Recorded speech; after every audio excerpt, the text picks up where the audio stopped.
bermuajahah dalam kesempatan hari ini. Mudah-mudahan Allah Subhanahu wa taala senantiasa menjadikan seluruh amal kita diterima oleh Allah Subhanahu wa taala. Amin ya rabbal alamin.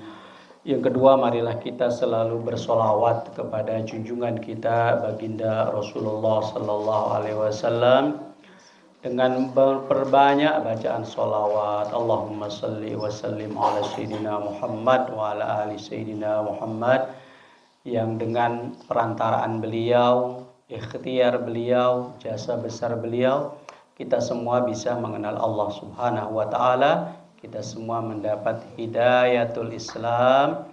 Mudah-mudahan kita bisa dikenali oleh beliau sallallahu alaihi wasallam dan mendapatkan syafaat beliau di yaumil qiyamah. Amin ya rabbal alamin. Ibu-ibu yang rahmati Allah Subhanahu wa taala, pada kesempatan hari ini saya ingin mengajak kita semua untuk mentadaburi ayat-ayat Allah Subhanahu wa taala yang berkaitan dengan sifat Rahman dan Rahimnya Allah Subhanahu wa taala. Berangkat dari kalimat zikir yang biasa kita baca, khaffif 'anna ma nazal wa kun bina rahimun, ya. Kita memohon kepada Allah agar kita itu mendapatkan satu rahmat dari Allah, satu keringanan dari Allah, satu kelembutan dari Allah Subhanahu wa taala dengan wasilah apa yang diturunkan kepada nabinya, yaitu Al-Quranul Karim, hadis-hadisnya, yang kalau kita mempelajari, kalau kita mengamalkan, itu harapannya adalah kita mendapatkan kelembutan di dalam hati, sehingga cahayanya Allah itu bisa masuk ke dalam qalbu kita. Kalau cahaya itu masuk ke dalam qalbu kita, maka dia akan menerangi jalan kehidupan kita dari dunia sampai dengan akhirat, ya. Harapannya di dunia kita selamat, di dunia kita bahagia, di akhirat tentu lebih bahagia. Nah, itu harapannya, ya. Nah, hadirin dirahmati Allah Subhanahu wa taala, kalimat yang biasa kita baca secara rutin itu adalah kalimat basmalah, ya. Bismillahirrahmanirrahim. Dengan nama Allah yang Ar-Rahman dan Ar-Rahim. Dua sifat yang luar biasa mulia, di mana Allah ketika memiliki sifat ini, Allah memiliki rahmatnya, kasih sayangnya kepada hambanya luar biasa. Kalau di dunia itu Allah berikan rahmatnya, kasih sayangnya itu di mana kita hambanya diciptakan oleh Allah. Tanpa kita pesan, kita dijadikan sebagai manusia.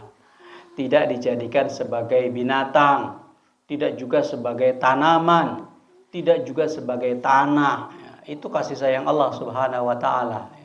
Lalu kemudian kita dilengkapi dengan seluruh perangkat organ tubuh kita yang memungkinkan kita itu bisa beraktivitas dengan baik. Lalu kita juga disiapkan oleh Allah ini segala kebutuhan hidup kita, makan, minum kita, semuanya sudah disiapkan oleh Allah dengan lengkap sempurna. Kita cuma disuruh menikmati. Itu semua adalah kasih sayang Allah yang luar biasa. Dan kasih sayang ini juga akan disempurnakan oleh Allah nanti kalau kita sudah menghadap Allah dan berhasil menjalani ujian waktu di dunia. Kalau lulus, berhasil, maka kasih sayang Allah itu disempurnakan di akhirat dalam kebahagiaan yang abadi. Tidak ada batasnya, tidak ada akhirnya. Nah, inilah Rahman dan Rahimnya Allah yang luar biasa. Nah, oleh karena itu, bagaimana kita bisa menjadi hamba-hamba Allah yang dikasihi, ya. Karena Allah adalah zat yang maha pengasih. Allah maha penyayang.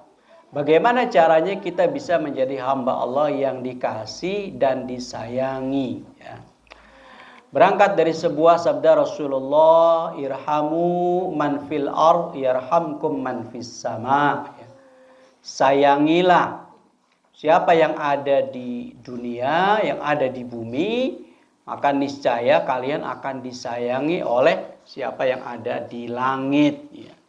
Kalau kita menyayangi yang ada di bumi, siapa saja, apakah itu manusia, ataukah itu binatang, ataukah itu tanaman, ataukah itu alam semesta, ataukah makhluk di luar kita yang kita nggak bisa melihat, kita sayangi karena Allah, itu Allah akan menyayangi.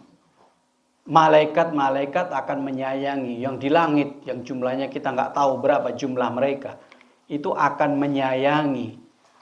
Ini konsep ya yang diajarkan oleh Allah kepada hambanya, karena Allah itu punya sifat Ar-Rahman dan Ar-Rahim.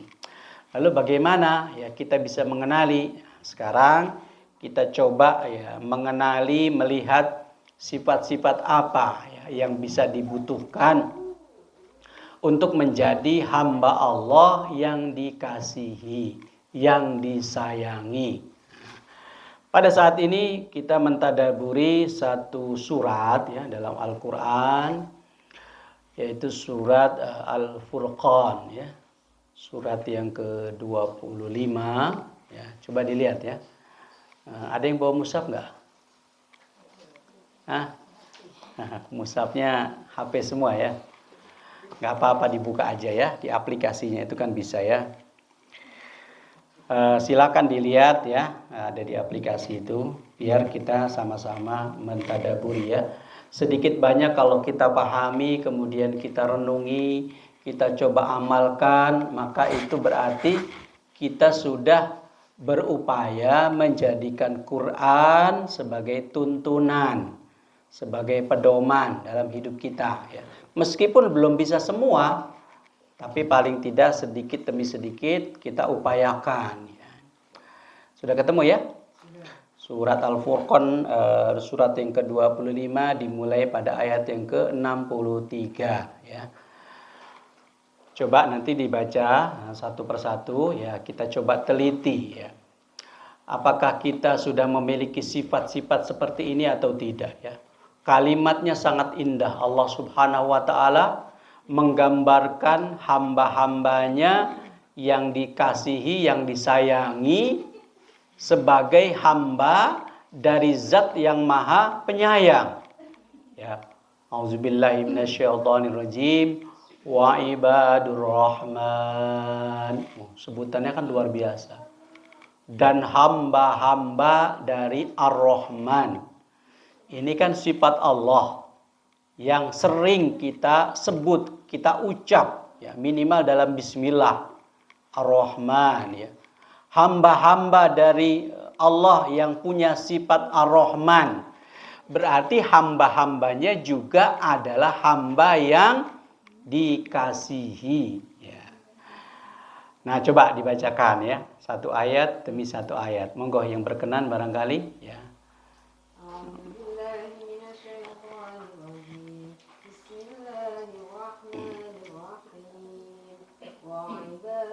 الرحمن الذين يمشون على الأرض هونا وإذا خاطبهم وعباد الرحمن الذين يمشون على الأرض هونا وإذا خطبهم الجاهلون قالوا سلاما. Ya, sudah. Apa terjemahannya itu? Dan hamba-hamba Tuhan yang maha penyayang itu Allah, orang-orang yang berjalan di atas bumi dengan rendah hati, dan apabila orang-orang jahil menyapa mereka, mereka mengucapkan kata-kata yang mengandung keselamatan. Baik ya. Ini sifat-sifatnya dari hamba Allah, Allah yang maha rahman, yang maha pengasih, yang maha penyayang.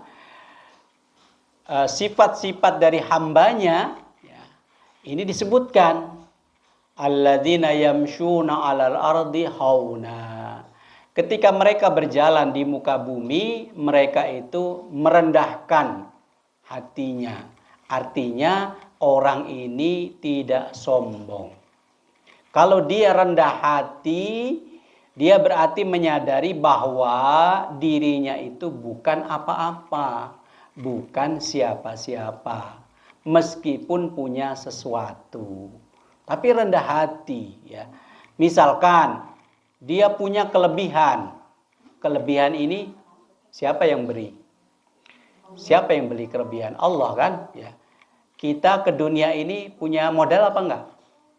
Ya, kita nggak punya apa-apa. Semuanya dikasih cuma-cuma, gratis, tanpa pesen, tanpa minta. Ya. Semua diberi oleh Allah Subhanahu wa Ta'ala. Maka kalau kita semua diberi, kita nggak ada yang dibawa, satu pun nggak ada yang dibawa. Kalau Allah kemudian memberikan sesuatu kelebihan, apakah itu kelebihannya dalam bentuk rupa, ya. Kalau wanita dikasih rupa yang cantik, ya, yang langsing gitu kan, yang sehat gitu ya, yang tinggi semampai gitu ya. Kalau yang segala macam lah pokoknya dikasih kelebihan dalam bentuk rupa. Ataukah dikasih kelebihan dalam bentuk keahlian, ilmu, ya, dikasih sama Allah. Atau diberi kelebihan dalam bentuk hartanya, dikasih lebih banyak. Atau dia dikasih jabatan, ya, dikasih status yang lebih tinggi, sehingga kemudian banyak orang menghormati. Tapi kalau dia menyadari ini, dia tetap kalau berjalan itu rendah hati, nggak sombong, ya, nggak petantang petenteng, nggak mumpung, ya, nggak mumpung jadi pimpinan, jadi ketua, ya, punya sesuatu lalu bangga, kepingin sembarang serba dihormati.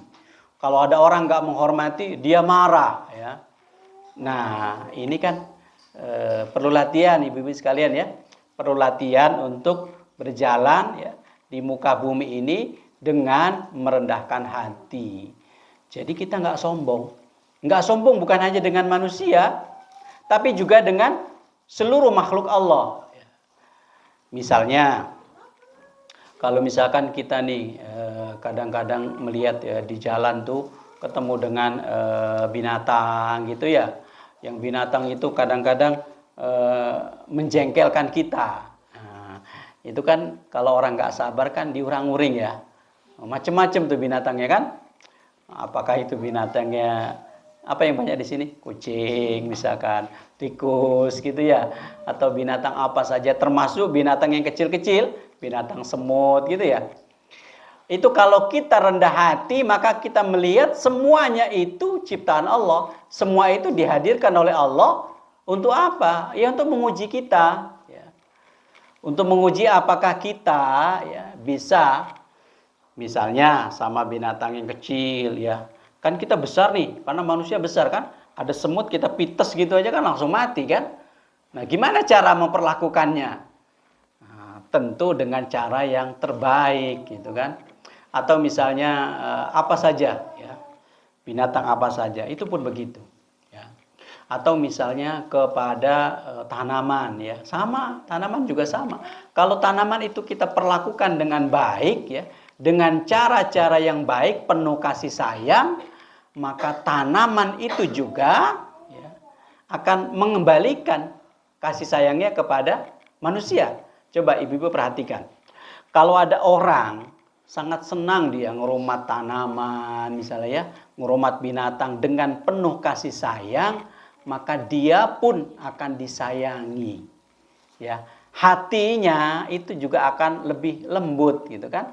Dia lembut kenapa? Karena dia perhatian sama makhluk yang bukan manusia, dia perhatian, apalagi sama manusia. Kan begitu, ya. Jadi ini yang pertama, ya, kalau berjalan dia merendahkan hati, alias tidak sombong. Karena sombong itu penyakit yang paling besar yang dimurkai Allah. Kalau ada orang sombong sedikit saja, maka dia haram masuk ke dalam surga, ya. Itu yang pertama. Yang kedua, wa idza khotabahumul jahiluna qalu salama. Kalau dia ketemu lalu bertemu dengan orang-orang yang belum paham, orang-orang yang dianggap bodoh misalkan. Bodoh itu kan karena dia belum paham, belum mengerti sesuatu ya. Sehingga kemudian dia mungkin marah, dia mungkin mencaci ya, dia mungkin menghina. Tapi dia membalasnya dengan apa? Qalu salama. Dengan ucapan yang justru sebaliknya. Ya. Ini enteng apa berat ini ya? Berat banget ya. Ada orang tiba-tiba misalkan mencaci kita ya. Apalagi kita punya kedudukan ya, lalu dicaci maki ya, dihina. Marahnya luar biasa. Kalau perlu dilaporkan ya ke aparat pencemaran nama baik gitu ya. Nah, seperti itu ya. Padahal mungkin dia nggak paham, nggak ngerti ya. Maka ini yang berat ya, karena ini berkaitan dengan hati ya. Kalau hatinya lembut ya dia juga menyikapinya dengan kelembutan ya. Jadi orang yang nggak tahu itu dibalasnya dengan kalimat yang menyenangkan ya, salama. Nah, itu ya. Ini sudah dua nih ya, sifat hamba-hamba Allah yang Ar-Rahman. Berarti hambanya juga adalah hamba yang terkasih gitu ya. Itu baru dua sifat ya. Baik, dilanjutkan ayat yang 64-nya. Monggo Bu. وَالَّذِينَ يَبِيتُونَ لِرَبِّهِمْ سُجَّدًا وَقِيَامًا. Ya, baik. Dan orang yang melalui malam hari dengan bersujud dan berdiri untuk Tuhan mereka. Ya, walladzina yabituna li rabbihim sujada wa qiyama. Orang-orang yang melewati malam hari lalu kemudian dia berdiri dan sujud. Nah, ini kan enteng ya Bu ya, kalau buat ibu-ibu perumahan itu kan enteng ya. Bangun malam, lalu wudu, lalu sholat malam, enteng Bu ya. Kan enteng ya. Kan udah biasa kan itu kan? Biasa sekali kan? Jadi orang-orang yang melewati malam artinya malam harinya itu tidak hanya digunakan untuk tidur. Karena mengikuti saran ya, tidur ya minimal 8 jam gitu ya. Akhirnya berisya tidur sampai subuh ya. Kalau perlu kesiangan gitu kan. Jadi malamnya hanya untuk tidur. Nah, orang-orang ya hamba Allah yang terkasih itu dia ketika malam meskipun dia tidur ada kesempatan bangun. Nah, kalau kita bangun itu kan yang membangunkan sebetulnya Allah ya. Yang membangunkan Allah meskipun caranya kadang-kadang kepingin pipis gitu ya. Caranya begitu. Soalnya kalau nggak gitu nggak bangun-bangun kan. Apalagi musim hujan ya. Hujannya gerimis dari sore sampai pagi. Enak banget itu buat kemulan kan. Enak itu kalau kemul itu ya.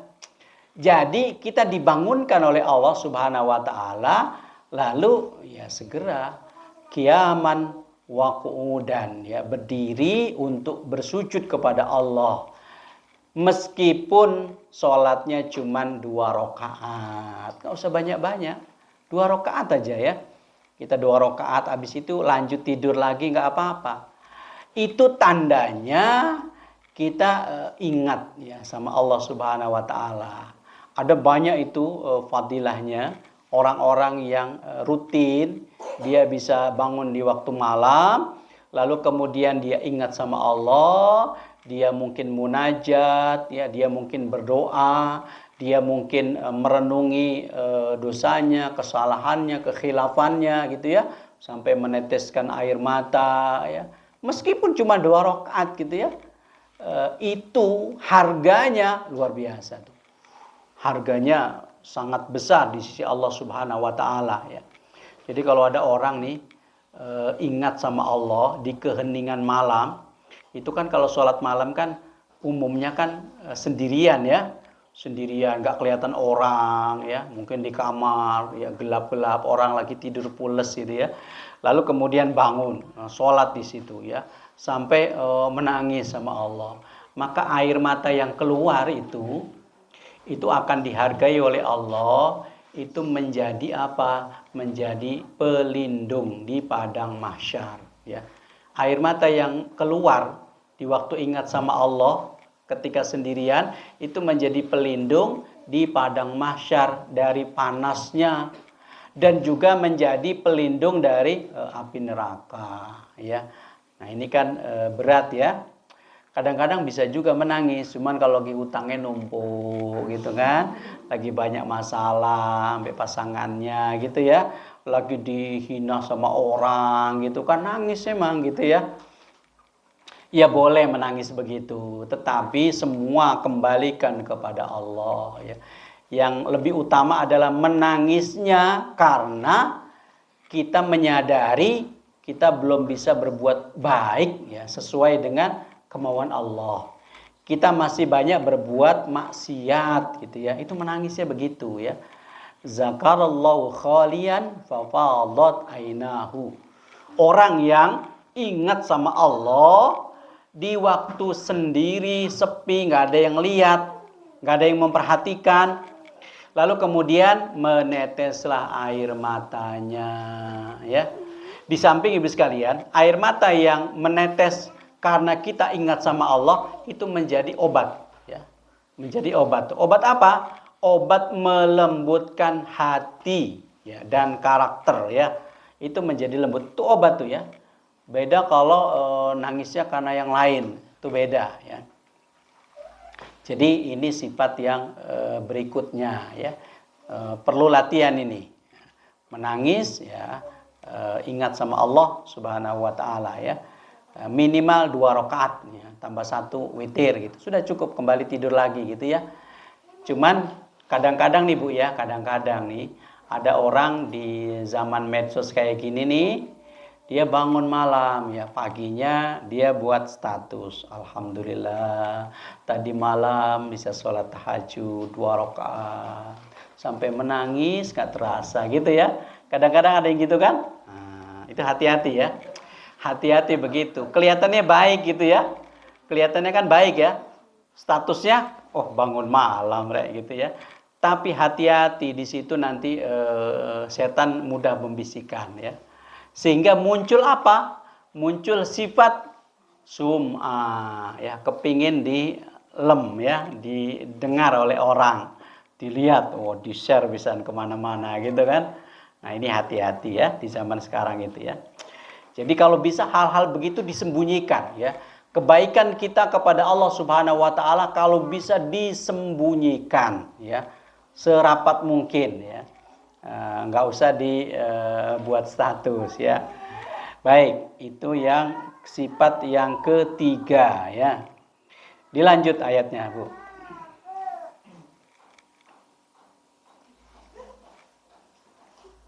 Ayat yang ke-65 ya. والذين يقولون ربنا اصرف عنا عذاب جهنم إن عذابها كان غراما. Dan orang-orang yang berkata, ya Tuhan kami, jauhkan azab jahanam dari kami. Sesungguhnya azabnya itu adalah kebinasaan yang kekal. Nah, baik. Nah, ini Bu, sifat yang ke berapa tadi? Keempat ya. Dia berdoa kepada Allah. Ada doa yang spesifik yang sering dibaca ya. Walladzina yaquluna rabbana shrif 'anna 'adzaba jahannam. Dan orang-orang yang selalu berdoa, senantiasa berdoa, rutin ya doanya nih. Rabbana shrif 'anna 'adzaba jahannam. Ya Allah, palingkan, jauhkanlah ya dari kami itu azab neraka jahanam. Karena azabnya adalah sesuatu yang membuat terhina ya. Jadi ibu sekalian ya, di antara doa yang sangat dianjurkan untuk rutin dibaca adalah doa mohon perlindungan dari azab jahanam. Ya, itu yang harus rutin dibaca. Sebab apa? Sebab ya manusia kalau diazab di dalam azab jahanam ya, itu nggak ada bandingannya Bu ya. Panasnya yang nggak ada bandingannya. Ibu-ibu pernah kalau masak itu kemudian kena air panas, kecipratan minyak, pernah Bu? Pernah kan? Rasanya sakit apa enggak itu? Nah kan panas ya. Itu kalau kecipratan minyak gitu aja, panasnya minta ampun kan? Kemudian kena air panas saja, luar biasa. Padahal panasnya di dunia, kalau air panas, itu kan cuma 100 derajat ketika mendidih kan?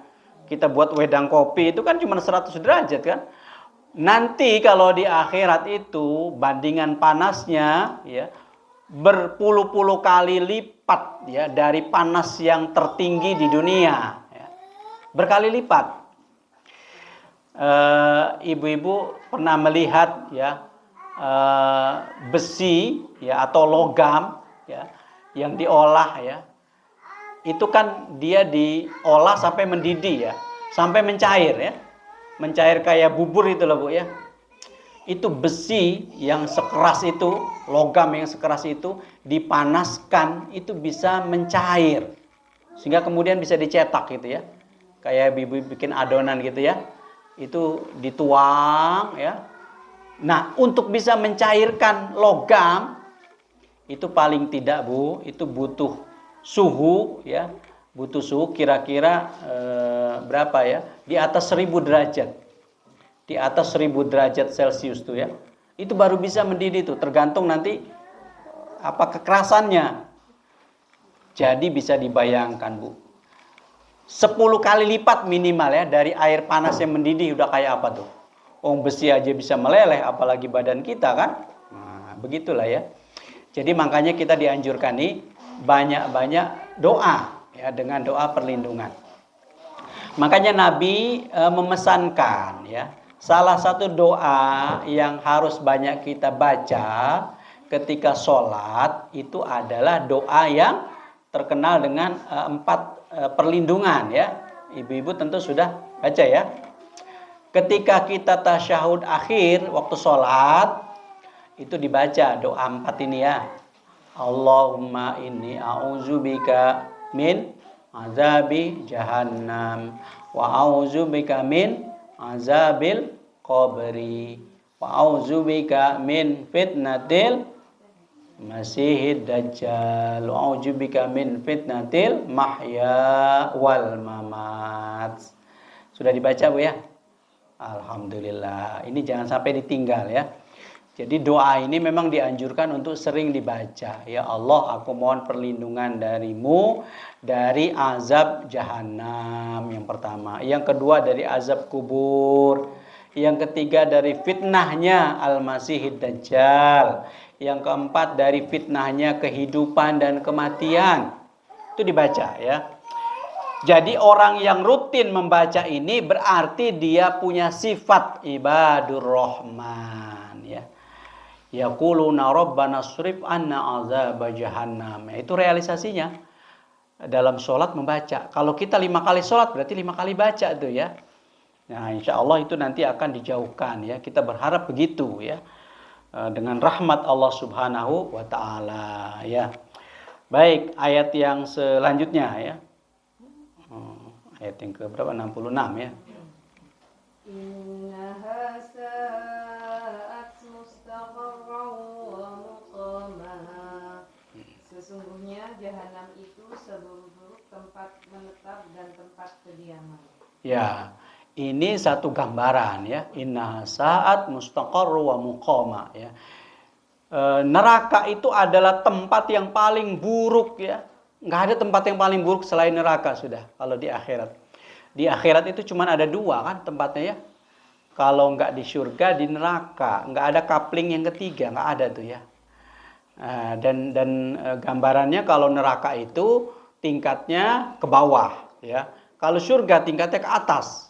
Nah, dia adalah tempat yang paling buruk. Kita bayangkan ya, nanti manusia ketika sudah di padang mahsyar, itu fase sebelum surga atau neraka, dia adalah fase melewati sirat ya. Melintas di atas sirat ya. Wa im minkum illa wariduha kanat ala rabbika hatman maqdiya ya. Setiap kalian itu pasti akan melintasi. Kita semua akan melintasi Bu. Sirat itu Bu. Sirat itu bentangan ya, jembatan yang menghubungkan ya sampai ke depan pintu surga di bawahnya adalah neraka ya. Jadi jembatannya bukan air Bu ya. Bukan di bawahnya air kayak Suramadu gitu, bukan ya.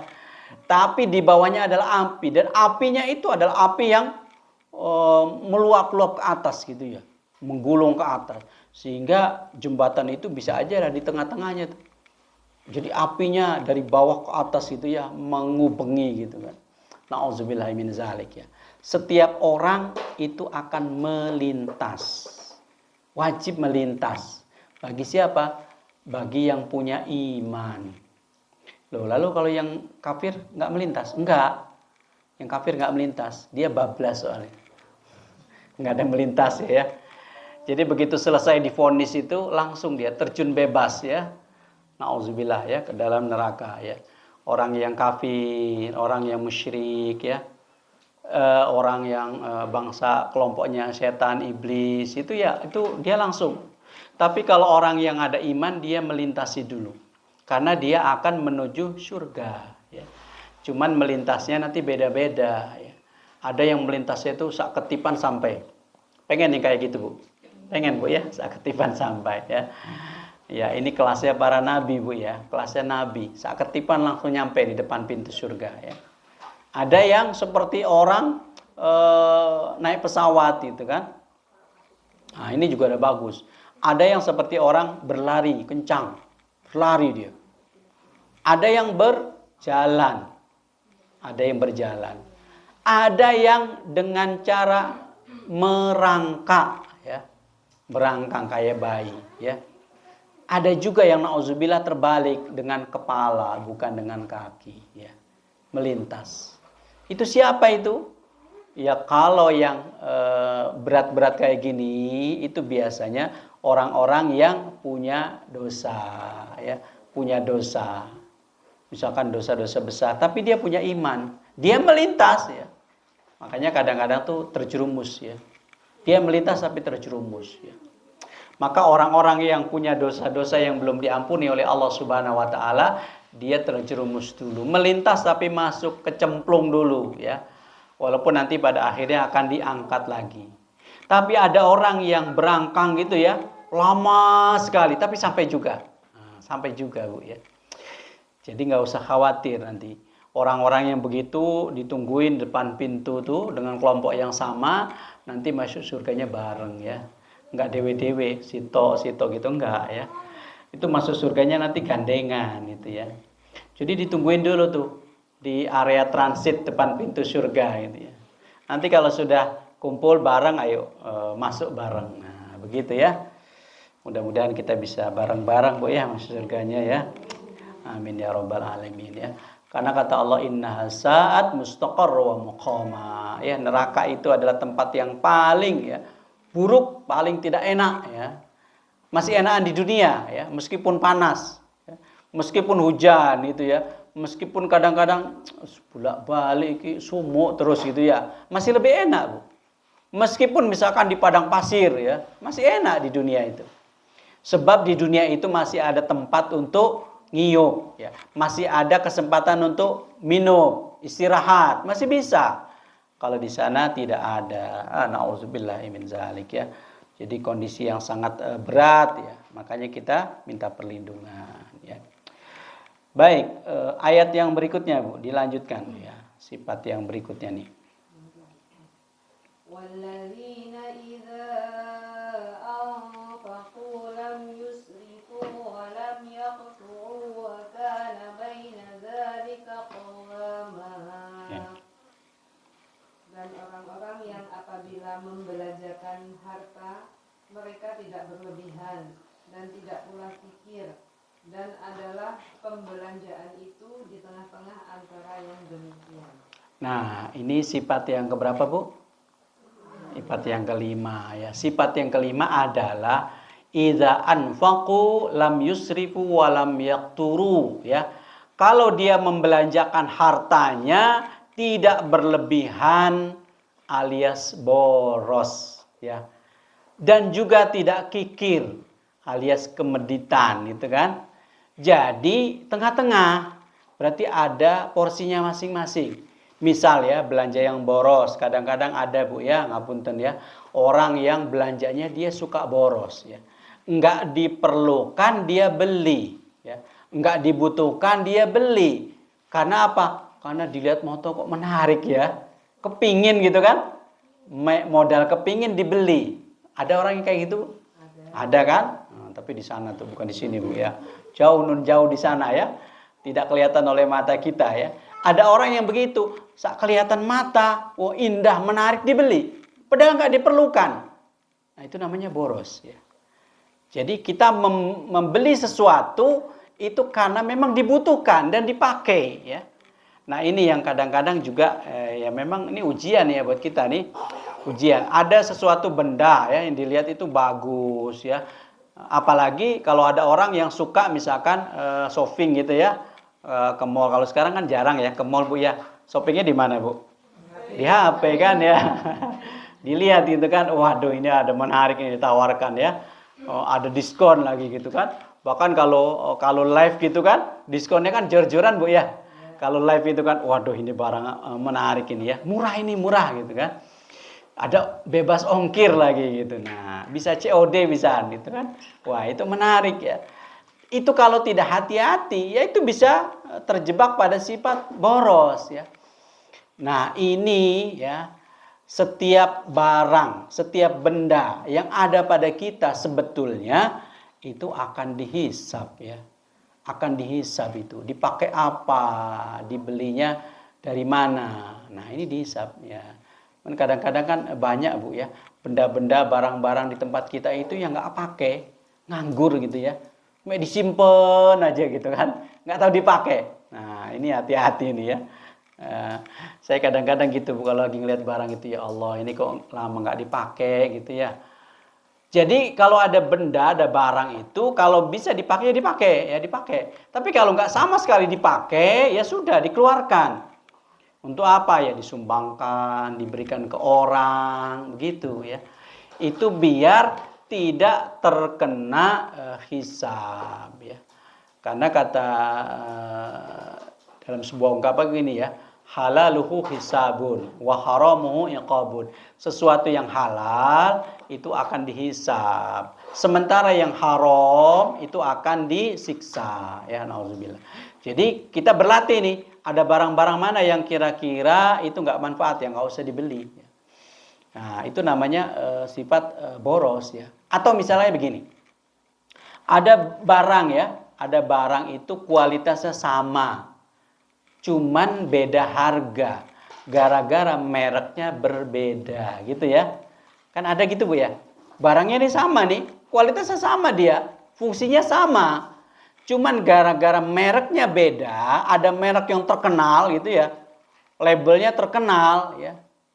Branded gitu ya istilahnya, dia mahal, lebih mahal, bahkan mungkin bisa hampir 2 kali lipatnya. Ada yang tidak. Nah itu orang Bu ya, kalau yang suka memperhatikan merek ya, dia pilih yang mana tuh, yang mahal kan bangga ya, iki lo delok niki lo, misalkan apa ya, kalau ibu-ibu apa misalkan sepatu lah gitu ya, atau baju lah misalkan ya, itu kan banyak ya yang punya merek-merek terkenal kan.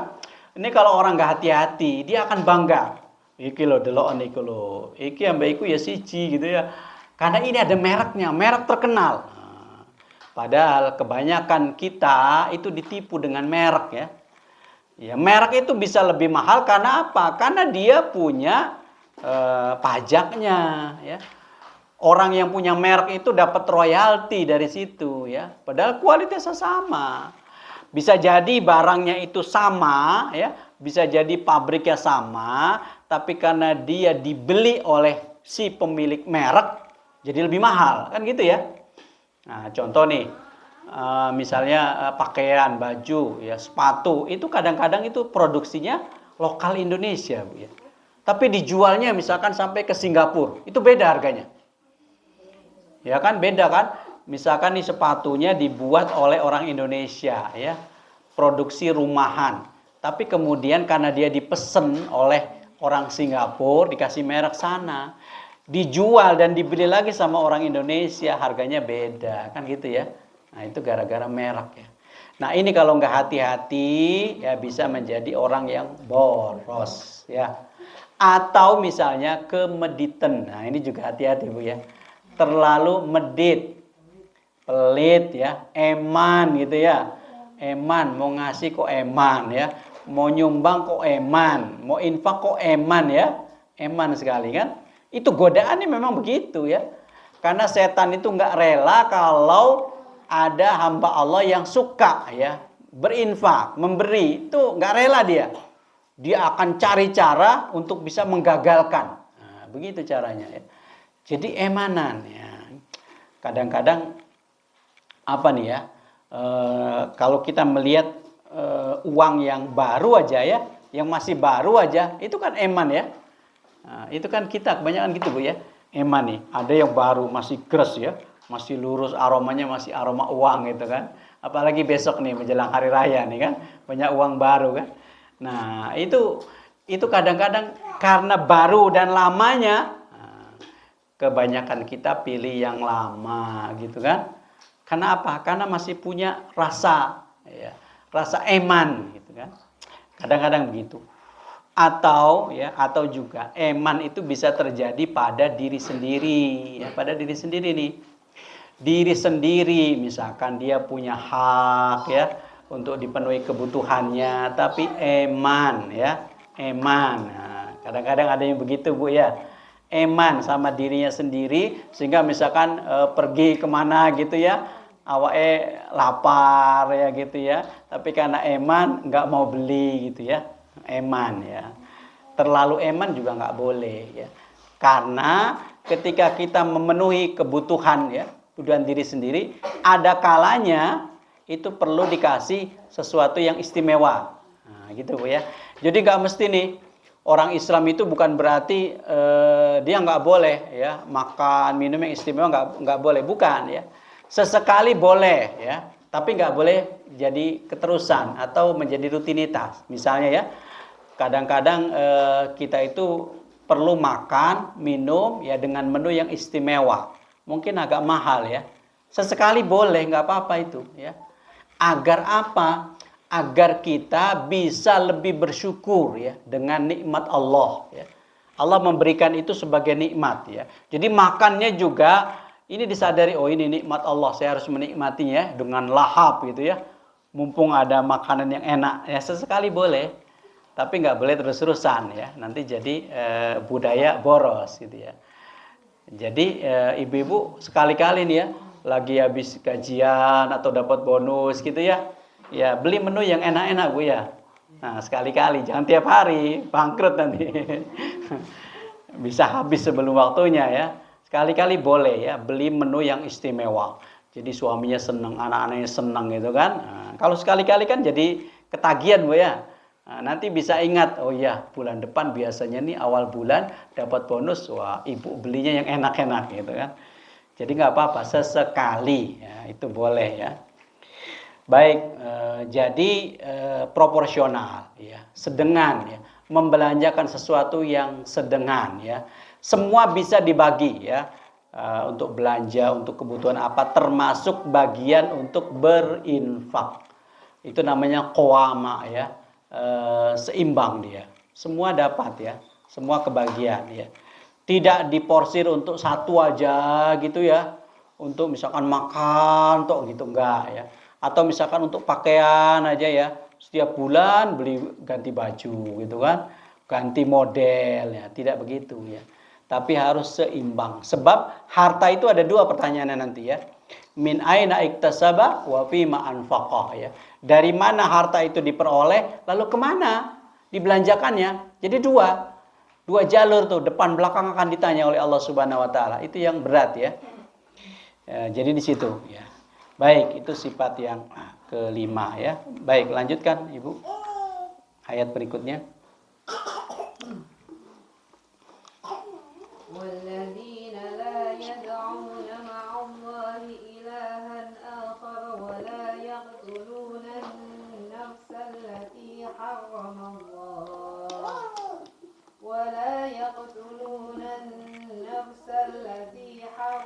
الله إلا بالحق ولا يزنون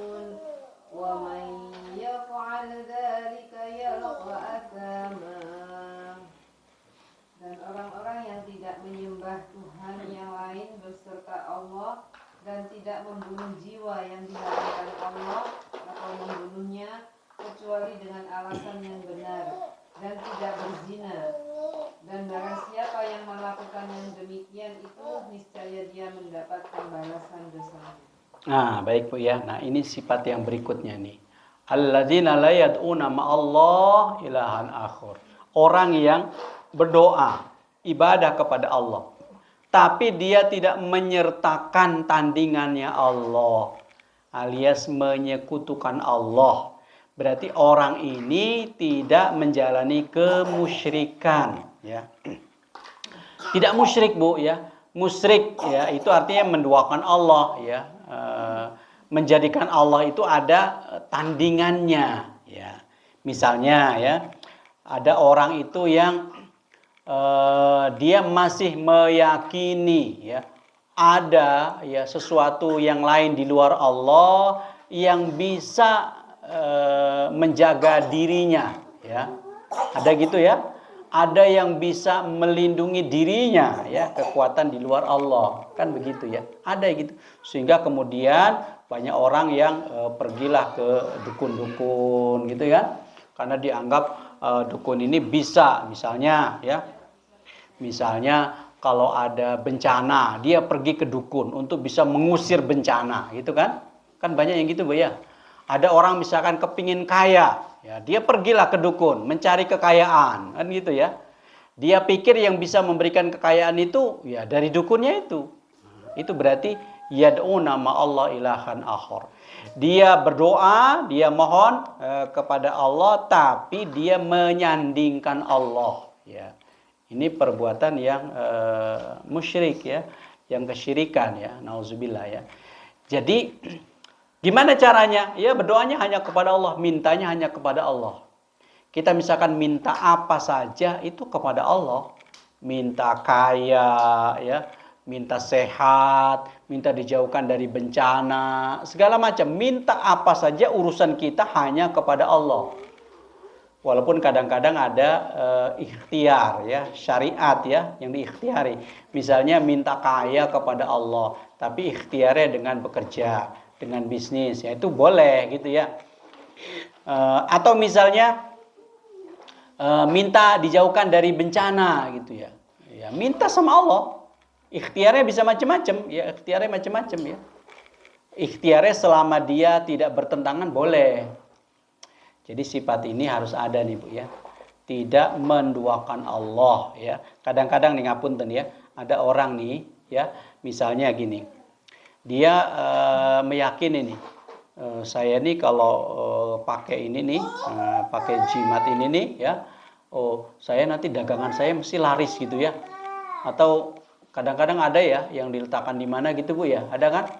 Biar dagangannya dia laris. Dia yakin tuh karena ada itu tuh daganganku laris terus gitu kan? Ada yang gitu Bu ya. Nah, ada yang pakai gitu ya. Nah itu harus hati-hati ya. Harus hati-hati ya.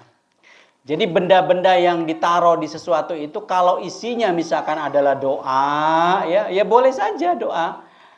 Kita minta sama Allah ya, minta sama Allah agar dilariskan dagangannya, usahanya gitu ya. Tapi kemudian kita yakin yang memberi itu adalah Allah Subhanahu wa taala gitu ya. Jadi kalau ya hati-hati kalau menerima sesuatu yang bersifat jimat-jimat gitu ya, harus hati-hati itu ya. Itu macam-macam tuh ya, untuk pengelarisan ya, untuk apa namanya perlindungan gitu harus hati-hati ya. Kecuali dia adalah satu doa yang memang doa itu jelas ya, misalkan doa untuk apa, penangkal jin, setan gitu ya, itu nggak apa-apa ya. Tapi kalau yang nggak jelas itu harus hati-hati ya. Ini baik.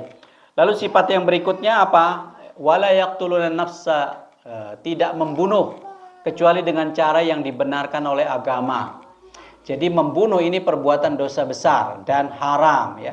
Apapun caranya ya. Apakah karena dia stres lalu frustasi, lalu kemudian minum obat serangga mati, ya itu namanya membunuh, sama aja ya. Kan sekarang banyak nih Bu ya.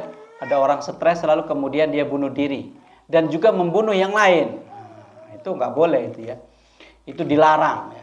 Termasuk adalah membunuh makhluk yang bernyawa, ya, yang bernyawa, bukan manusia. Membunuh makhluk yang bernyawa bukan manusia juga harus dengan cara yang terbaik, ya. Tidak boleh disiksa, ya. Jadi kalau misalkan ada orang membunuh bunuh tikus, ya, dipotong dulu buntutnya gitu ya, dipotong kakinya gitu kan, dipotong telinganya, itu nggak boleh ya, nggak boleh gitu ya. Itu namanya memutilasi, nggak boleh ya. Atau membunuh yang lain, membunuh cicak gitu ya, cicak dipotong-potong gitu ya, nggak boleh ya. Itu membunuh dengan cara tetap yang terbaik ya. Makanya Nabi menyampaikan, kalau ada orang membunuh cicak sekali tepuk itu langsung mati, dia dapat kebaikan 100 tuh nilainya. Tapi kalau dibunuhnya 2 kali, gebukan baru mati, dia dapat separuhnya, 50 gitu ya. Kalau sampai 3 kali ya dia dapat sepertiganya gitu ya. Kenapa? Karena semakin lama dia kesakitan sebelum mati, itu kebaikannya berkurang ya. Padahal itu bunuh cicak loh ya, bukan bunuh manusia. Apalagi bunuh manusia dengan cara dimutilasi ya, nauzubillah min zalik ya. Itu tambah lebih besar lagi ya. Nauzubillah ya. Kemudian yang berikutnya dia tidak berzina ya, tidak melakukan zina ya. Macam-macam ya. Perbuatan zina ya tentu sudah paham ya. Sebab kalau itu dilakukan ya, maka dia akan mendapatkan azab ya. Akan mendapatkan balasan yang luar biasa dari Allah Subhanahu wa taala. Jadi orang-orang yang punya sifat hamba Allah yang Ar-Rahman, dia tidak musyrik ya, dia tidak membunuh, dia juga tidak berzina gitu ya. Baik, lanjutkan ayatnya. يضاعف له العذاب يوم القيامة ويخلد فيه مهانا. Yakni akan dilipat gandakan azab untuknya pada hari kiamat dan dia akan kekal dalam azab itu dalam keadaan terhina. Baik. Ini Ibu sekalian balasannya ya. Jadi Allah memberikan penjelasan balasannya kalau di akhirat itu lipat ganda dan juga bersifat kekal. Kalau ada orang ya misalkan musyrik ya, kemudian sampai matinya tidak taubat, ya kekal sudah selamanya. Kecuali dia taubat sebelum matinya ya. Taubat sebelum matinya dengan taubatan nasuha itu ada peluang ya. Kalau Allah ampuni ya dia nggak kekal. Jadi kalau orang ini membawa kesyirikan sampai mati, ya nauzubillah, dia kekal. Beda kalau misalkan membunuh atau berzina. Kalau dia membunuh atau berzina, itu dosa besar. Selama dia tidak menganggap bahwa membunuh itu dibolehkan oleh agama.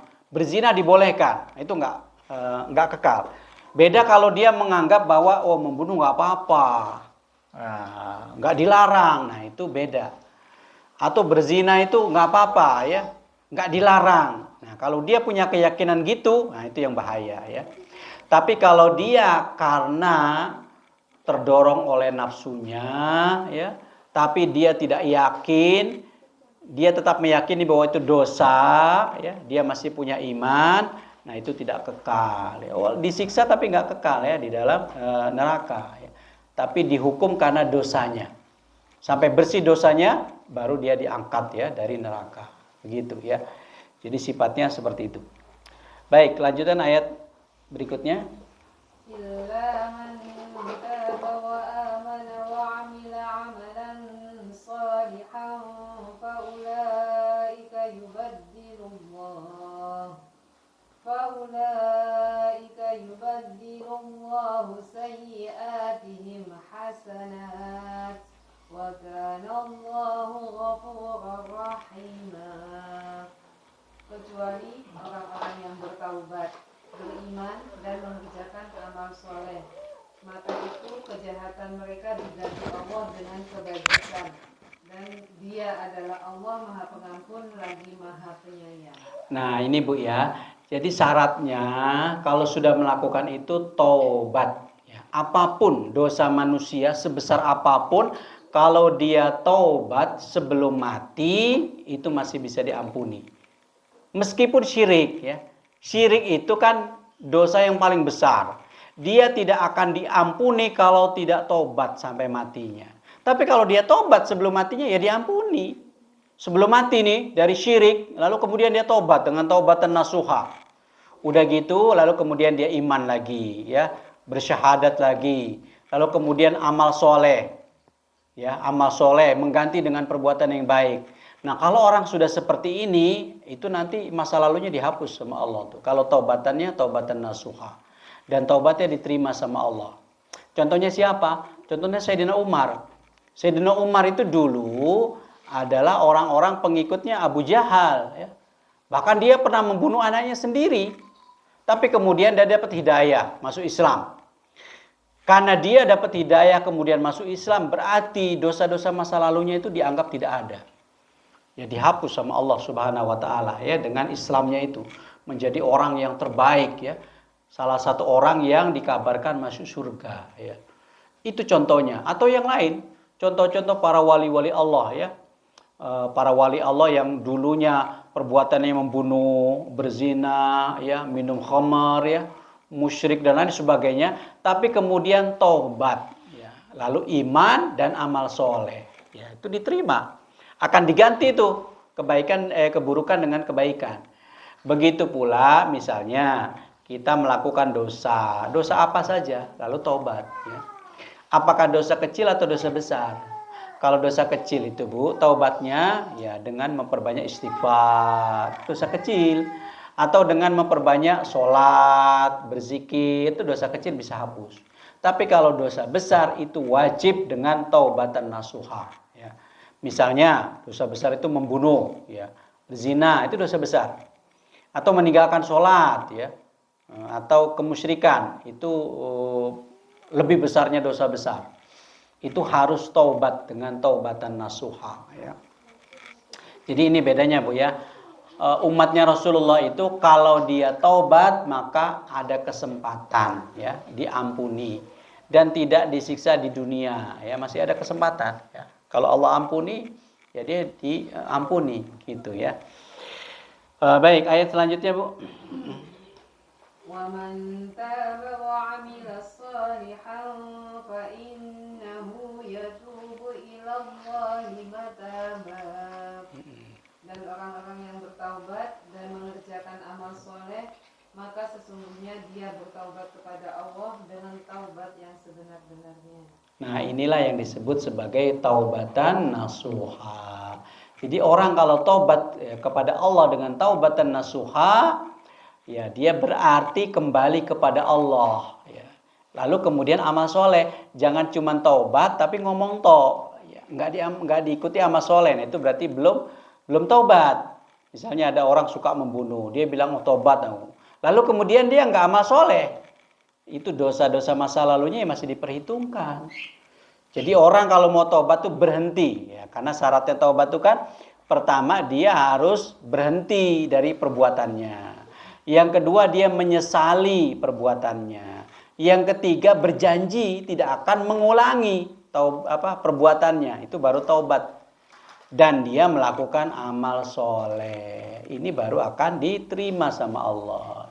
Jadi ibu sekalian, Allah itu punya sifat yang dalam Al-Quran tuh ada yang disebut sifat Ghafur. Ghafur itu adalah Allah mengampuni dosa-dosa yang sudah lewat. Yang sudah lewat ya, perbuatan yang sudah lewat sebanyak apapun, kalau dia taubat dan taubatnya diterima, diampuni sama Allah.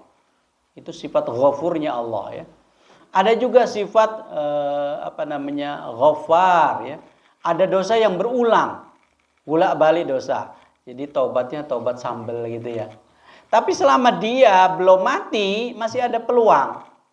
Jadi taubat dosa lagi, taubat lagi dosa lagi. Di akhir hidupnya dia taubat dengan taubat yang sungguhan. Ya sudah diampuni itu ya sama Allah ya, masih ada peluang tuh ya. Ada juga sifat ghafir ya. Allah mengampuni dosa-dosa yang kecil atau dosa yang besar, begitu ya. Baik, ayat selanjutnya. وَالَّذِينَ لَا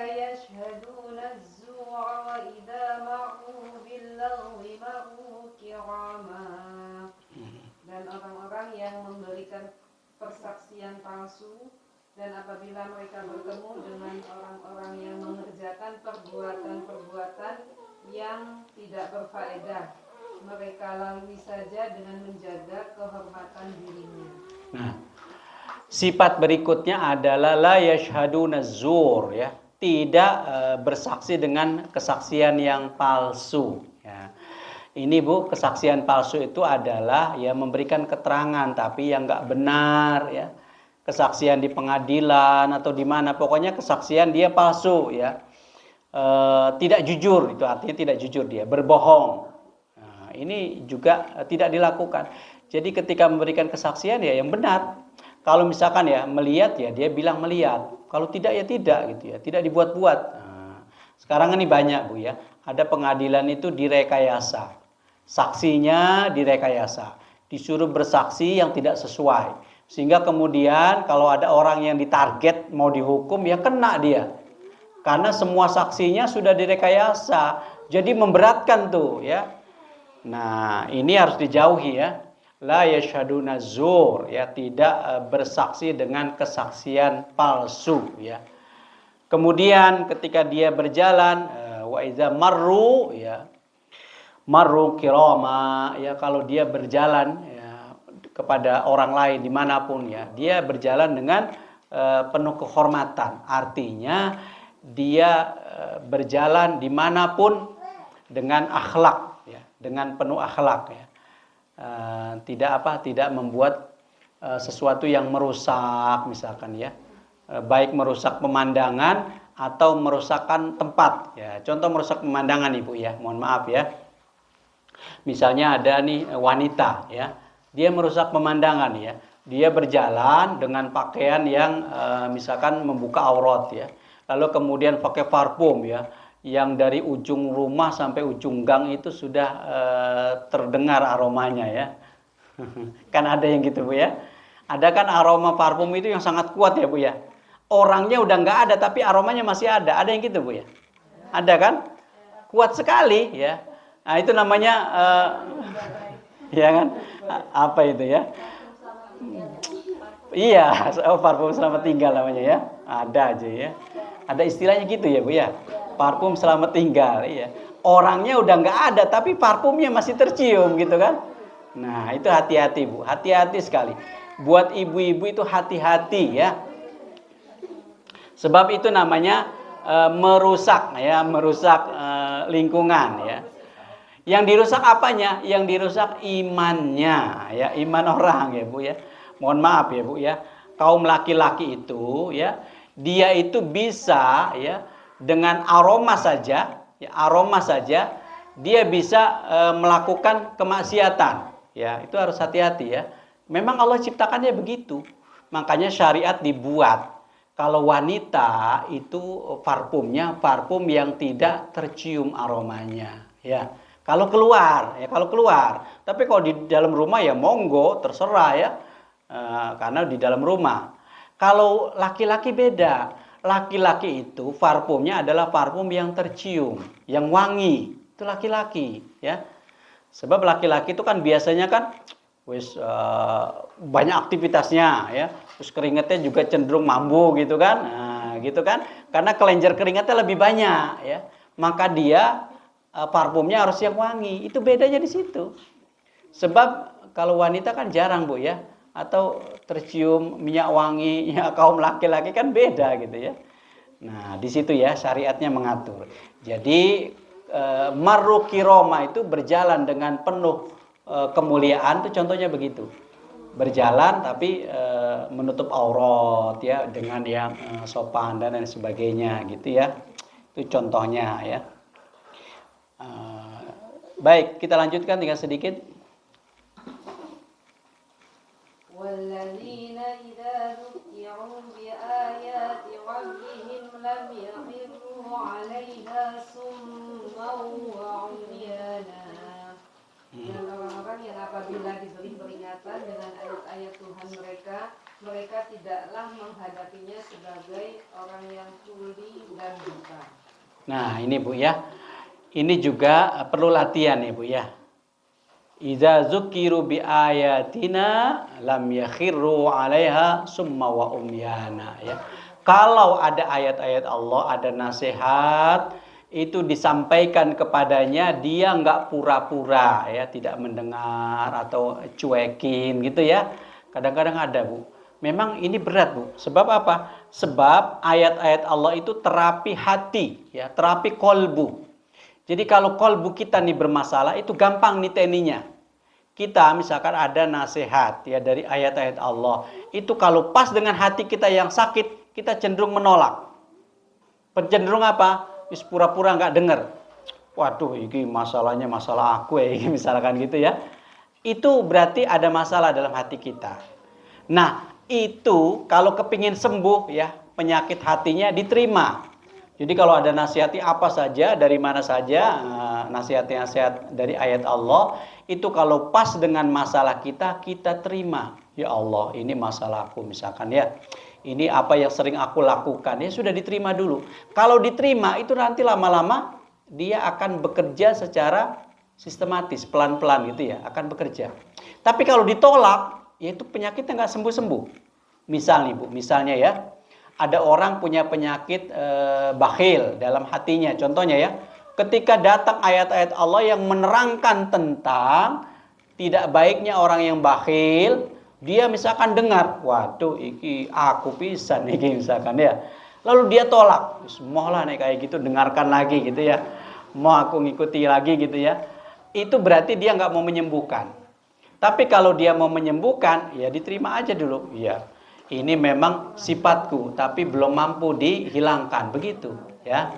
Itu contohnya ya. Jadi menyikapi ayat-ayat Allah itu, kalau berkaitan dengan hati kita, kita terima dulu ya. Nanti pelan-pelan itu Allah akan menyembuhkan. Kalau kita terus-menerus ya mengobatinya ya. Itu penyakit hati ya. Baik, tinggal sedikit tuh, berapa ayat dilanjutkan dulu. والذين يقولون ربنا هب لنا من أزواجنا وذرياتنا قرة أعين واجعلنا للمتقين إماما. Dan orang-orang yang berkata, ya Tuhan kami, anugerahkan kepada kami istri-istri kami dan keturunan kami yang sebagai penyenang hati kami. Dan jadikanlah kami imam bagi orang yang bertakwa.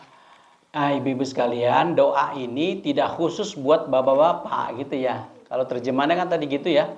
Ya Allah, anugerahkan kepada kami, keturunan kami, istri-istri gitu ya. Ini doa bukan khusus buat bapak-bapak atau orang laki, bukan. Doa ini bersifat umum, bisa dibaca semua. Maka terjemahan yang pas itu bukan istri ya, tapi pasangan ya. Rabbana hablana min azwajina wa zurriyyatina qurrata a'yun waj'alna lil muttaqina imama. Ini doa ya Bu ya. Jadi orang yang ibadur rahman juga sering berdoa dengan doa ini ya. Ya Allah, anugerahkan kepada kami dari anak-anak keturunan kami, pasangan-pasangan kami ya. Kalau istri ya tentu suami, kalau suami ya tentu istri, kan begitu ya. Sebab dua-duanya harus klop ya. Sebagai apa? Sebagai qurrata a'yun, penyejuk hati ya, penyejuk mata. Bagaimana pasangan bisa menjadi penyejuk mata? Contoh Bu ya, contoh nih ya. Kalau ibu-ibu punya suami, suaminya keluar kota, enggak khawatir ya. Misalkan suaminya pergi luar kota sebulan gitu kan. Di sana ketemu dengan rekan kerjanya, kebanyakan cewek lagi ya, cantik-cantik, itu nggak khawatir Bu. Sebab apa? Dia punya benteng ya. Tapi kalau tidak menjadi qurrata ayun, itu kesempatan tuh. Laki-laki kesempatan di sana jauh sama istrinya, tergoda ya.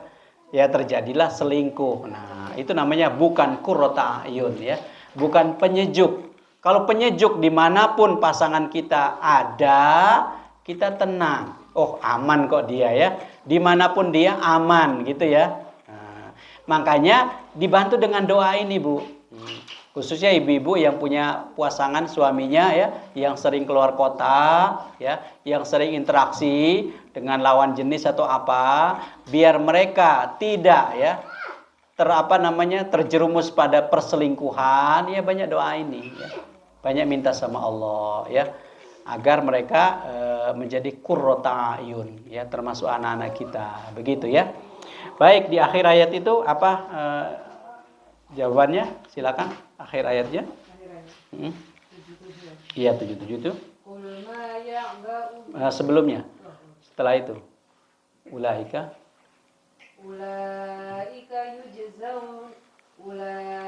yujzauna al-ghurfata bima sabaru wa yulaqqawna fiha tahiyyatan wa salama. Mereka itulah orang yang dibalasi dengan martabat yang tinggi dalam surga karena kesabaran mereka, dan mereka disambut dengan penghormatan dan ucapan selamat di dalamnya. Baik Ibu sekalian, akhir dari sifat-sifat ini Allah tutup ya dengan ayat ulaika yuzzaunal ghurfata bima sabaru wa yulaqqahum biha tahiyyatan wa salam. Ini Ibu ya. Jadi orang-orang yang memiliki sifat ini, ada berapa sifat tadi Bu? Yes, dihitung sendiri nanti ya. Ada berapa sifatnya? Ya, ada berapa? Ada 7. Ya, ada 7 ya, kurang lebih ya. Sifat-sifat ini Bu, kalau kita miliki nih ya, kita miliki sifat ini, maka Allah Subhanahu wa taala akan memberikan balasan kepada kita yuzaunal ghurfata bima sabaru. Akan diberikan al-ghurfah. Nah, ghurfah itu Bu, satu tempat yang sangat indah di dalam surga, yang tinggi tempatnya ya. Diberikan tuh ada spesial ya. Kalau hotel tuh kayak hotel bintang 5 gitu Bu ya. Itu tempat yang VIP itu ya di surga tuh ya. Yuzaunal ghurfata bima sabaru. Disebabkan karena kesabaran mereka. Kenapa kok disebut sabar?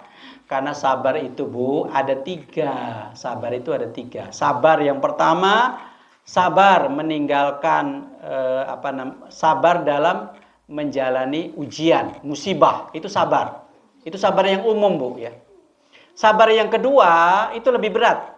Sabar menjalani taat ya. Taat ya Bu ya. Ngaji itu butuh sabar ya. Sholat itu butuh sabar. Itu menjalani taat. Dan sabar yang ketiga itu paling berat. Sabar dalam meninggalkan maksiat. Itu paling berat. Jadi makanya Allah sebutkan ulaika yuzaunal ghurfata bima sabaru. Disebabkan karena sabar mereka. Ya sabar 3 hal nih.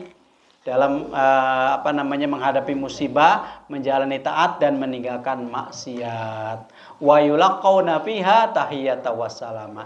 Mereka nanti akan disambut Bu di dalam surga itu dengan sambutan yang luar biasa, meriah ya. Siapa yang nyambut? Ya para malaikat.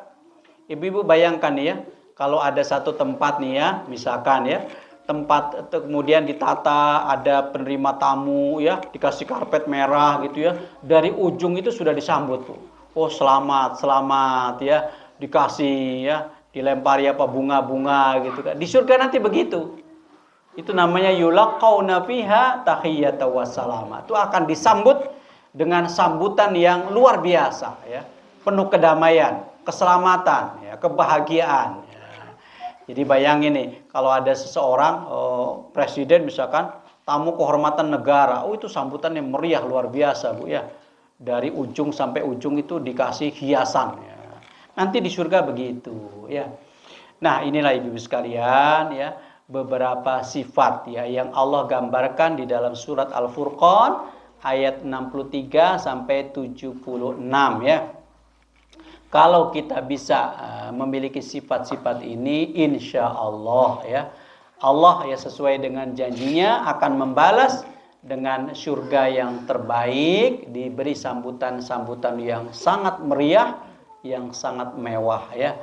Mudah-mudahan kita semua nih ya, yang istiqomah ngaji, yang istiqomah amal soleh, istiqomah berbuat kebaikan, mudah-mudahan punya sifat-sifat seperti ini ya. Amin ya rabbal alamin ya. Nanti silakan ibu-ibu tuh ingat ya, dicatat di rumah ya, sifatnya berapa ya, kita sudah punya sifat apa saja, sudah bisa apa enggak gitu kan. Maka kalau punya sifat ini, inilah orang yang disebut sebagai ibadur rahman ya, hamba Allah yang terkasih ya. Baik, mudah-mudahan bermanfaat. Sebelum ditutup, ada yang mau bertanya? Jam berapa deh?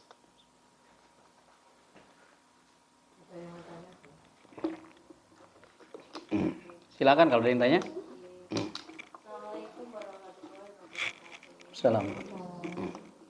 Saya mohon maaf sebelumnya. Jika nanti mungkin yang saya tanyakan tadi disebutkan Ustaz di ayat 68 dan 70 itu kan untuk orang-orang yang berdosa besar, musyrik, kemudian membunuh dan berzina, itu kan mendapatkan azab yang sangat pedih. Iya. Maksudnya nantinya di neraka jahanam. Nah itu kan sudah disebutkan di ayat 70 kecuali orang-orang yang bertobat, beriman dan mengerjakan kebajikan.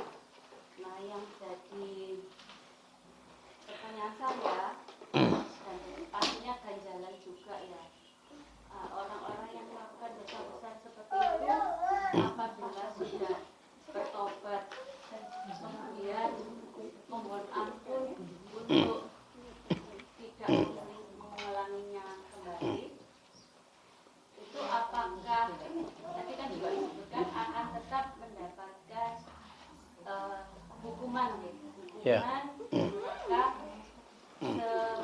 maka sesuai dengan dosa-dosa yang dia lakukan. Sementara dia sudah berusaha bertobat, dan janji Allah kan kalau kita tobat dengan sesungguhnya, tobat nasuha, insya Allah akan diampuni ya Ustaz ya. Iya.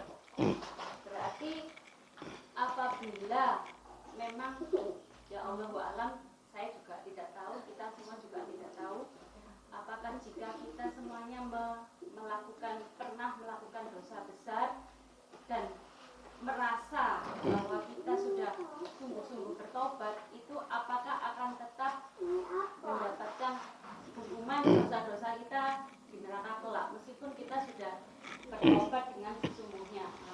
Ya.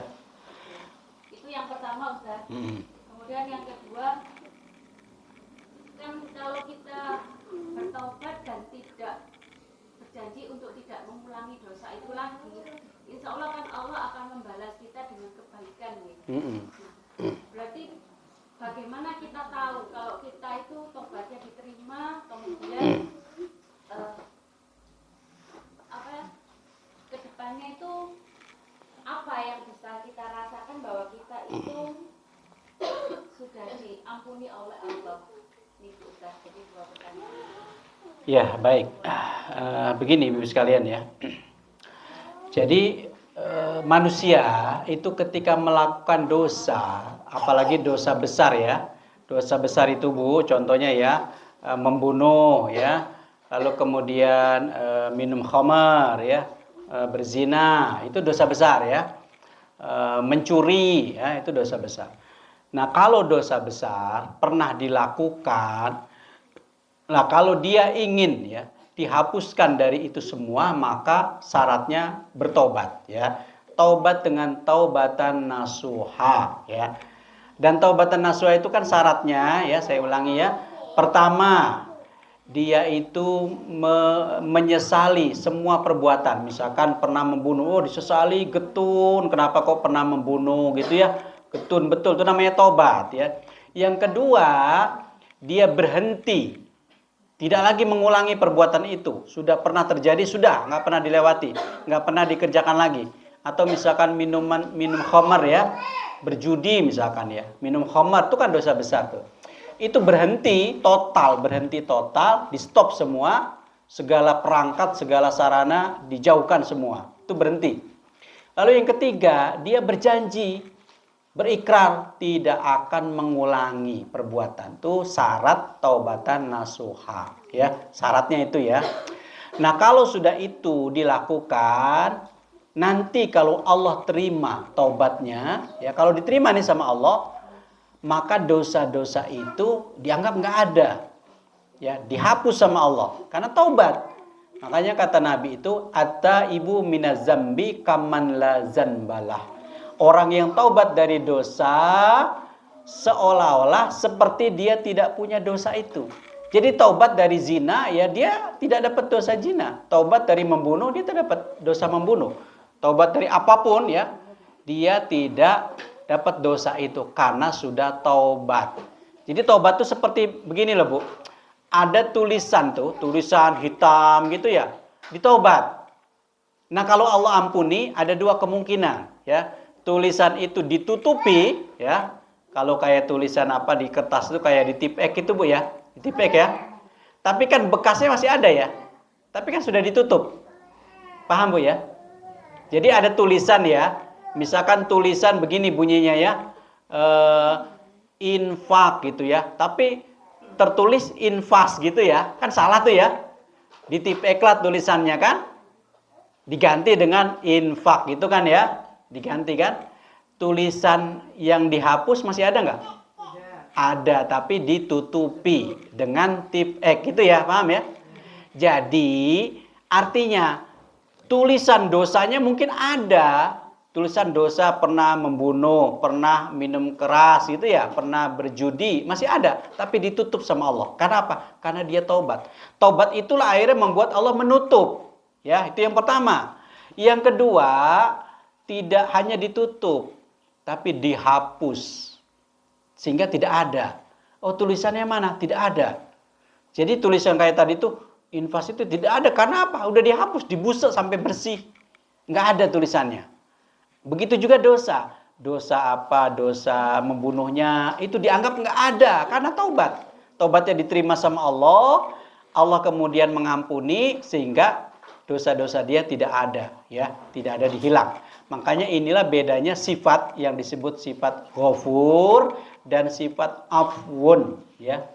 Ghafur itu ada bekasnya tapi sudah ditutupi. Kalau afwun itu dihilangkan, bersih sudah ya. Jadi Allah itu punya sifat al-afu dan al-ghafur ya. Nah, orang yang taubat, Bu, ya, meskipun dia dosa besar, kalau dia taubat dengan taubatan nasuha dan taubat itu diterima sama Allah, maka dosanya dihapus ya. Lalu siapa orang yang tetap disiksa sama Allah di akhirat nanti? Adalah orang yang berdosa, dosa besar, tapi dia tidak taubat. Tidak taubat sampai mati.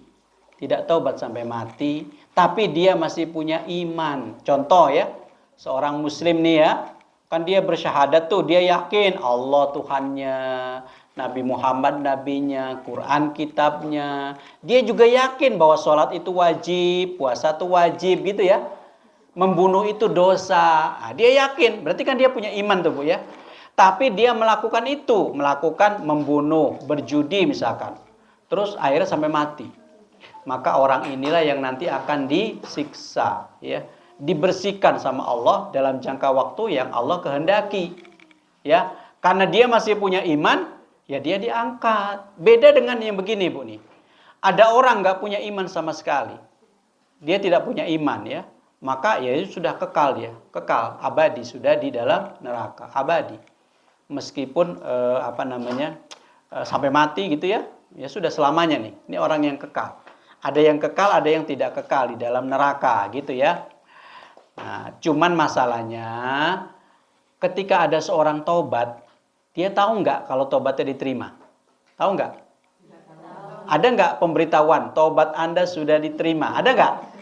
Tidak ada.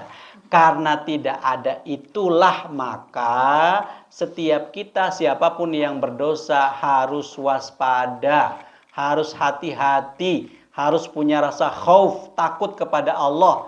Saya sudah taubat ya Allah, taubatan nasuha. Sudah taubat ini benar, sudah taubat. Tapi kan tidak tahu. Tidak tahu taubatnya diterima apa enggak. Karena kita tidak tahu maka harus waspada. Tapi ada cirinya. Nah, cirinya ini bisa dikenali. Ciri orang yang tobatnya diterima, contohnya ya. Dia itu habis melakukan dosa, dia tobat, maka dia tidak pernah lagi mau punya dosa. Dia menjadi orang yang lebih baik. Dia tadinya misalkan ya, dia males, nggak mau ngaji, dia jadi rajin ngaji. Dia nggak mau sholat, jadi rajin sholat. Dia biasanya nggak tahu infak, jadi rajin infak. Dia rajin membantu dan segala macam.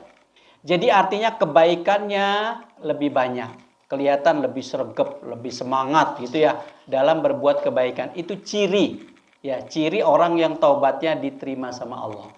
Kalau nggak begitu, ya apa gunanya?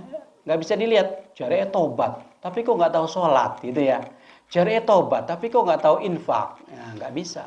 Jadi taubat itu bisa dilihat diterima atau tidaknya itu dari ciri-cirinya. Cirinya menjadi lebih baik ya. Makanya tadi kan illa man taba wa amana wa amila solihan gitu ya. Kecuali orang yang taubat, dia iman dan dia amal soleh.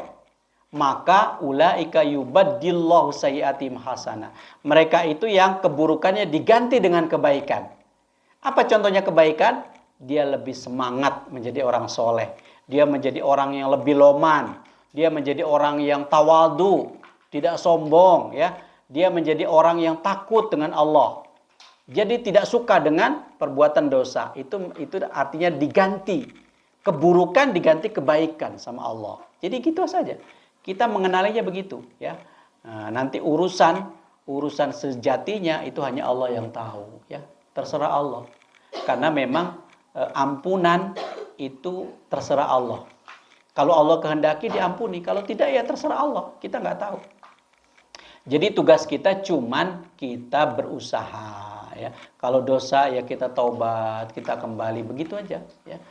Jadi semua kembali kepada Allah. Tidak ada satupun manusia yang tahu ya apakah nanti akhir hidupnya itu hidup yang masuk surga atau masuk neraka, nggak ada yang tahu sekalian ya. Karena tidak tahulah kita disuruh selalu waspada ya.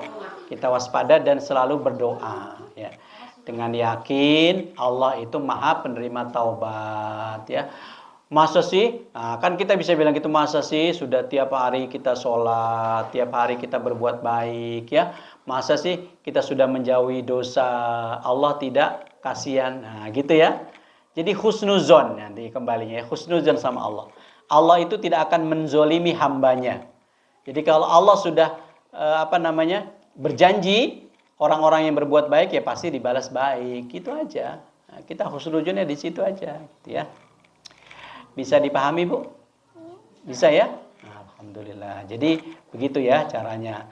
Sehingga kita tidak sembrono ya kalau melihat orang yang dosa bertaubat ya sudah dia akan diampuni ya sesuai dengan kehendak Allah. Karena banyak faktanya ya.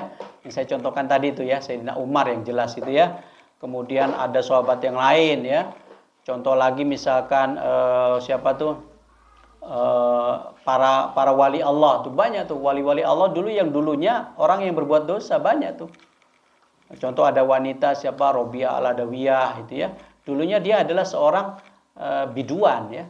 Seorang penyanyi ya. Yang tentu tampilannya kayak gitu tapi dia taubat ya. Menjadi orang yang lebih baik ya. Sudah masih ada? Ampun ya. Oh ada satu monggo. Dulu pernah meninggalkan sholat Okay. dan belum tahu makna pentingnya kalau sholat itu seperti apa. Terus kalau meninggalkan sholat itu juga dosanya bisa dan sebagainya. Kalau sekarang ingin meningkatkan lagi untuk sholatnya diaktifkan lagi seperti itu, apakah perlu mengkodok yang dulu sholat ditinggalkan ataukah yang sekarang ini lebih meningkatkan sholat fardu dan sholat sunnah? Ya begini ibu sekalian ya, berkaitan dengan sholat dan kewajiban makhdoh ya, sholat dan puasa itu yang dua itu yang utama ya, sholat puasa itu saya dapat ilmunya itu ya, kalau kita sudah paham ya sudah menjadi orang yang ngerti bahwa sholat itu dosa besar ya, meninggalkan sholat berarti dosa, meninggalkan puasa itu dosa, maka kalau sudah paham itu alangkah baiknya cara taubatnya adalah dengan cara mengkodoi, ya. Taubatnya mengkodoi semampunya, ya, sebisanya. Misalkan ya, contoh nih, ada seorang selama 10 tahun dia sholatnya nggak jelas, bolong-bolong ya, atau misalkan dia kadang sholat kadang enggak, atau babarblas nggak sholat ya. Kemudian setelah itu dia sadar, dia dapat hidayah. Maka dia sadar, oh ternyata saya dosa selama ini. Dia taubat, ya Allah, saya taubat ya, ingin sholat dengan rutin. Maka di samping dia taubat, dia berusaha mengkodoi sholat ya. Contoh dia inget-inget nih, kira-kira 10 tahun ya, kalau dihitung ya, kali 5 contohnya. Nggak pernah sholat dalam sehari semalam. 10 tahun kali 5, ya hitung berapa itu? Banyak kan ya? Banyak ya? Udah dikira-kira aja, oh kira-kira sekian ratus atau sekian ribu. Maka cara taubatnya adalah dikodoi semampunya. Kapan waktunya? Bebas. 24 jam. Misalkan ya, tapi saya sarankan jangan di masjid atau di tempat umum ya. Di rumah, kodoinya di rumah, biar nggak jadi fitnah ya. Jadi misalkan ibu-ibu nih habis sholat zuhur, sholat lagi, zuhur lagi, zuhur lagi, zuhur lagi, terus kesele. Dihitung tapi, dihitung, itu bentuk usaha ya, usaha yang terukur ya. Dihitung, oh saya sudah dapat 5 kali nih, dicatat 5 kali sholat zuhur. Nanti habis asar juga begitu. Habis selesai asar, sholat asar, oh 5 kali dicatat. Begitu ya. Sampai 1 tahun, oh sudah sekian ratus dicatat. Asarnya sudah, zuhurnya sudah, maghrib, isya, subuh sudah ya. Tambah lagi ya. Terus sampai, kalau bisa sampai lunas. Lah gimana Pak kalau keburu mati? Nah, kalau sudah mati bukan urusan kita, berarti sudah ikhtiar. Itu nanti Allah yang akan menghitung. Jadi dianggap sudah lunas gitu ya. Karena mati kan bukan kehendak kita gitu ya. Jadi caranya begitu, kalau sholat ya usahakan dikodoi ya. Dihitunglah sebisanya. Misalkan lupa Pak, ya dikira-kira dewe, tapi jangan ngawur. Oh tak ambil sekian aja, jangan. Diambil yang terbanyak dan dikodoi bebas waktunya. Bisa habis sholat 5 waktu, bisa. Bisa secara khusus, misalkan kayak pagi gini nih, habis subuh sampai zuhur kan panjang ya. Atau misalkan malam habis isya sampai subuh kan panjang. Ya sudah, sholat 5 waktu. 5 waktu, ya zuhur, asar, maghrib, isya, subuh. Zuhur, asar, maghrib, isya, subuh, boleh. Tapi dicatat ya, dicatat. Itu cara mengkodoi sholat. Begitu pula puasa. Puasa Ramadan ya. Puasa Ramadan misalkan berapa tahun nih tidak puasa Ramadan, dikodoi. Cara ngodoinya ya bisa dilakukan secara Senin Kemis gitu ya. Setiap Senin, setiap Kemis, oh kodoi. Puasa Ramadan tahun sekian, dicatat. Nah itu caranya begitu ya. Jadi ilmu yang saya dapat adalah kalau sholat dan puasa itu dikodoi ya. Itu yang lebih aman Bu ya. Sebab kalau nggak gitu kita khawatir nanti akan diperhitungkan nih. Oh biar sholatnya ya. Kecuali ini orang itu adalah orang yang sama sekali tidak tahu ya bahwa sholat itu wajib, puasa itu wajib ya. Lalu kemudian dia dapat hidayah. Nah itu beda ya, beda soal. Atau seperti orang yang kafir. Orang kafir kan nggak pernah sholat. Ketika dia masuk Islam, maka ya sudah, yang lewat diputihkan gitu ya. Karena dia kafir ya. Kalau orang Islam, itu perbuatan dosanya dihisap ketika dia melakukan itu. Tapi kalau sudah ditobati, insya Allah ya, insya Allah akan diampuni. Begitu Bu ya, paham ya? Baik, nah, sampai di sini mudah-mudahan bermanfaat. Kita akhiri, kita tutup dengan berdoa kepada Allah Subhanahu Wa Taala. Mudah-mudahan kita semua dianugerahi sifat-sifat yang terdapat dalam surat Al-Furqan ayat 63 sampai 76. Dan kita memohon kepada Allah agar diberikan balasan yang terbaik ya, diberikan husnul khotimah ya, diberikan surganya Allah, diberikan ampunannya Allah, dan kita semua dibebaskan dari nerakanya Allah Subhanahu wa taala. Al-Fatihah. A'udzubillahi minasyaitonirrajim. Bismillahirrahmanirrahim. Alhamdulillahirabbil alamin arrahmanir rahim maliki yaumiddin. Iyyaka na'budu wa iyyaka nasta'in ihdinas siratal mustaqim. Siratal ladzina an'amta 'alaihim ghairil maghdubi 'alaihim waladdallin. Amin. Sallallahu alaihi wasallam Muhammad. Alhamdulillahirabbil alamin. Allahumma shalli wa sallim ala sayyidina Muhammad wa ala sayyidina Muhammad. Allahumma ighfir lana dzunubana wa kaffir 'anna sayyi'atina wa tawaffana ma'al abrar. Allahumma ighfir lana dzunubana wa li walidina warhamhum kama rabbawna shighara. Allahumma ij'al jam'ana hadza jam'an marhuma wa tafarraqana min ba'di tafarruqan ma'suma wa la taj'al hadan fina syaqiyan wa la mahruma. Allahumma alif baina qulubina wa asli zata bainina wa hadina subula salam wa najina minaz zulumati ilan nur wa jannibna al-fawahisha ma zahara minha wa ma batan.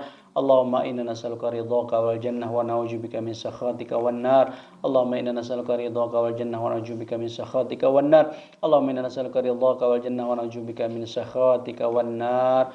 Allahumma inna na'udzubika min azabi jahannam wa na'udzubika min azabil qabr wa na'udzubika min fitnatil masiihid dajjal wa na'udzubika min fitnatil mahya wal mamat. Rabbana hab lana min azwajina wa dhurriyyatina qurrata a'yun waj'alna lil muttaqina imama. Rabbana atmim lana nurana waghfir lana innaka ala kulli syai'in qadir. Rabbana atina fid dunya hasanah wa fil akhirati hasanah wa qina adzabannar. Sallallahu alaihi wasallam Muhammad walhamdulillahi rabbil alamin. Kita tutup. Subhanaka Allahumma wa bihamdika astaghfiruka wa atubu ilaik. Asyhadu an la ilaha illa anta astaghfiruka wa atubu ilaik. Walhamdulillahi rabbil alamin. Assalamualaikum warahmatullahi wabarakatuh.